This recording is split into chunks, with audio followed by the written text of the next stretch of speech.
ৰাজীৱ হদিয়াৰ মৃত্যুৱে আৰু এটা গুৰুত্বপূৰ্ণ দিশ উন্মোচন কৰি দিছে। সেইটো হ'ল আমাৰ স্বাস্থ্য ব্যৱস্থাটো। ৰাজীৱ হদিয়াৰ যিটো হৃদৰোগ আক্ৰান্ত হৈছিল, এই গোটেই ঘটনাটো হৈছিল ফিল'বাৰীত।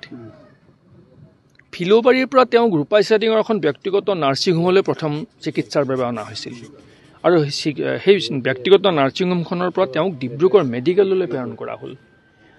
আমি অসমত সততে বিকাশৰ কথা কওঁ যে অসমৰ স্বাস্থ্যখণ্ড দ্ৰুতগতিত বিকাশ হৈ আছে। ৰাজীৱ হদিয়াৰ মৃত্যুৱে এটা বাস্তৱ প্ৰতিচ্ছবি জনসাধাৰণৰ মাজলৈ আনি দিছে।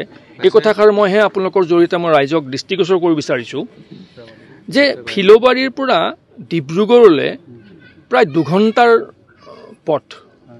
তাৰমানে তিনিচুকীয়া জিলাত ফিল'বাৰীৰ পৰা ডিব্ৰুগড়লৈ 2 ঘণ্টা পথত এখনো চৰকাৰী চিকিৎসালয় নাছিল, যিখন চিকিৎসালয়ৰ হৃদৰোগৰ আক্ৰান্ত এজন মানুহৰ তাৎক্ষণিক চিকিৎসা হ'ব পাৰে। সেই বাস্তৱ সত্যটো কিন্তু আমি কোনো মন কৰা নাই।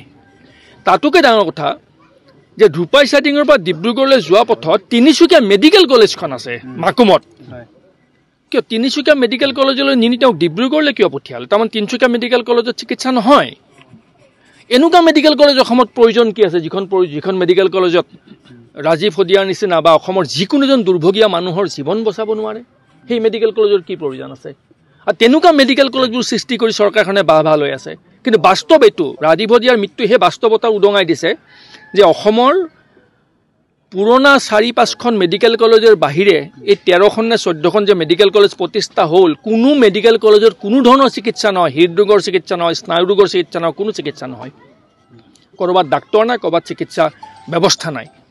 গতিকে ৰাজীৱ হদিয়াৰ এই মৃত্যুৱে এটা অতি দুৰ্ভাগ্যজনক দিশ উদঙাই দিলে আৰু ৰাজ্যখনৰ বিকাশৰ বাস্তৱ প্ৰতিচ্ছবিখন অতি স্পষ্টভাৱে জনসাধাৰণৰ সন্মুখত উদঙাই দিছে যে এইটোৱেই স্বাস্থ্যকেন্দ্ৰৰ বিকাশ, য'ত ফিল'বাৰীৰ পৰা এজন ৰোগীক, হৃদৰোগ আক্ৰান্ত ৰোগী এজনক ডিব্ৰুগড় মেডিকেললৈ নিব লগা হ'ল। কিন্তু ফিল'বাৰীৰ পৰা ডিব্ৰুগড়লৈ সুদীৰ্ঘ 2 ঘণ্টাৰ পথত এখনো চৰকাৰী চিকিৎসালয় নাছিল য'ত হৃদৰোগৰ চিকিৎসা হ'ব পাৰে। মেডিকেল কলেজ এখন আছে তিনিচুকীয়া, সেইখনতো চিকিৎসা নহয়। তিনিচুকীয়া চিভিল হস্পিটেল আছে, তাতো চিকিৎসা নহয়।